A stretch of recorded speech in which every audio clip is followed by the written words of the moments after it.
The Order of the Solar Temple is among the most infamous and tragic secret societies in modern history. Founded in 1984, it was rooted in a blend of esoteric spiritual traditions, including Christian mysticism, New Age beliefs, and ancient symbols tied to the legendary Knights Templar. The order rose to international attention not only for its secretive nature, but also for its dark conclusion in the 1990s, where over 70 members were found dead in what authorities called a mass suicide pact. Their story serves as a cautionary tale of how spiritual manipulation, charismatic leadership, and apocalyptic ideologies can culminate in disaster. The origins of the Order of the Solar Temple can be traced back to Switzerland, where it was founded by two enigmatic figures, Luc Jouret and Joseph de Mombro. Luc Jouret, a Belgian-born doctor and homeopath, was a charismatic individual with a deep interest in alternative spirituality and esoteric movements. His passion for mystical teachings led him to de Mombro, a spiritualist who had a strong command over occult traditions and rituals. Together, they formed the Solar Temple, believing that they had uncovered the secrets to human salvation. The order claimed to be the spiritual successor to the Knights Templar, a legendary Christian military order that had been disbanded in the 14th century. Jouret and de Mombro believed their group was destined to continue the Templars' ancient mission of guarding the mysteries of the universe. They positioned themselves as leaders of an elite group, chosen to save humanity from a forthcoming apocalypse. This mix of ancient mysticism and modern New Age philosophies proved enticing to their early followers. The group started modestly, with small gatherings in Geneva, Switzerland, but rapidly expanded. As the movement grew, so did its belief system, which was an amalgamation of Christian mysticism, occult practices, and eschatological end times prophecies. Central to their doctrine was the belief in an impending global catastrophe that would wipe out humanity, but they believed they had a way out, the star Sirius, which they viewed as a heavenly realm where their spirits would be reborn after death. The teachings of the Order of the Solar Temple were a mix of religious mysticism and New Age philosophies, with a strong apocalyptic undertone. The group believed that the world was doomed, facing inevitable environmental and social collapse.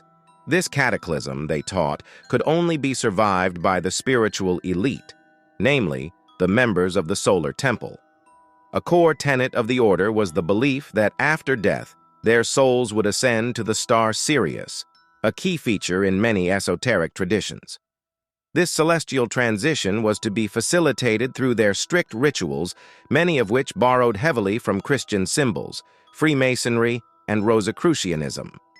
The group's ceremonies involved complex rituals, complete with ceremonial robes, candles, and an air of secrecy that made them feel exclusive and mystical.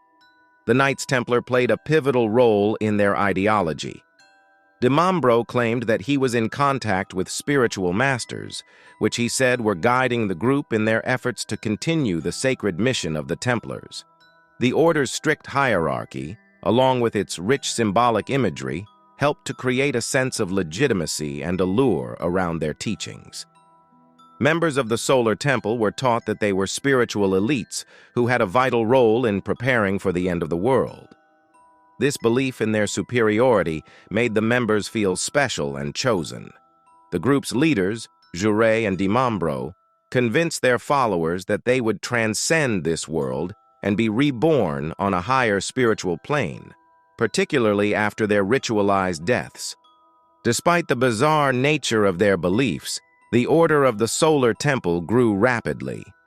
By the early 1990s, the order had expanded beyond Switzerland, establishing footholds in countries such as France, Canada, and even Australia.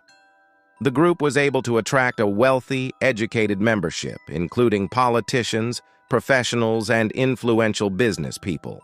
It was not uncommon for members to come from elite social circles, drawn to the group by promises of spiritual enlightenment and a privileged position in the new world after the apocalypse. This exclusivity was carefully cultivated by the leaders, Dimambro and Jure targeted affluent individuals, knowing that wealth and influence could provide both financial support and credibility for their secret society. Many members donated significant amounts of money to the group, believing they were funding spiritual missions.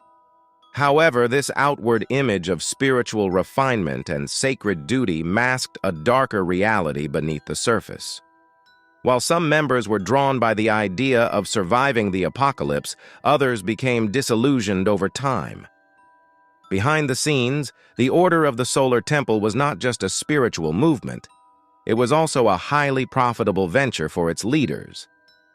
Joseph Dimambro, in particular, was accused of exploiting his followers for personal gain.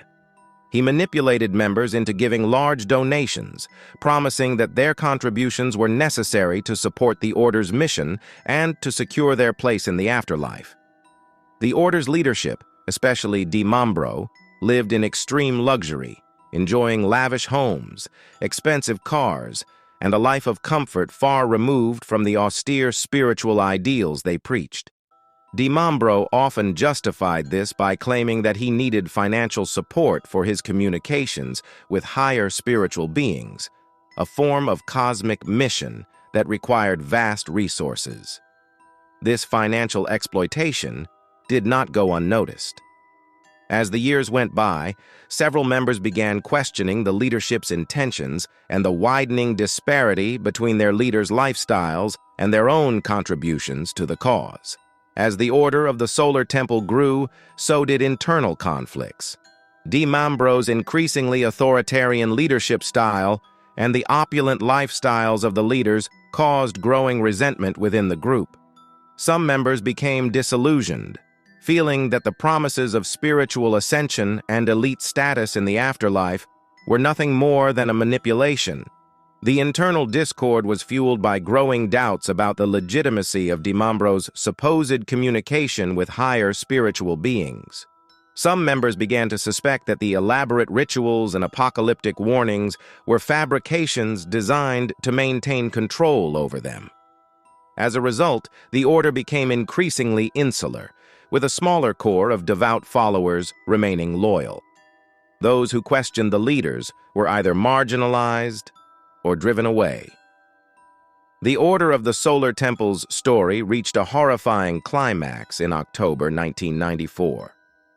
In one of the most shocking events in modern history, the bodies of 53 Solar Temple members were found in Switzerland and Canada. Many of the victims were found in ritualistic poses, arranged in a circular formation representing the group's belief in the solar cycle. Initially, many of these deaths were ruled as suicides, but subsequent investigations revealed that some of the victims had been murdered. Many had been drugged, and some were burned after death. The ritualistic nature of the deaths shocked investigators, who discovered that prior to their deaths, the members had participated in a Last Supper ritual, preparing themselves for their transition to the afterlife. One of the most chilling aspects of the tragedy was the death of Dimambro's infant son.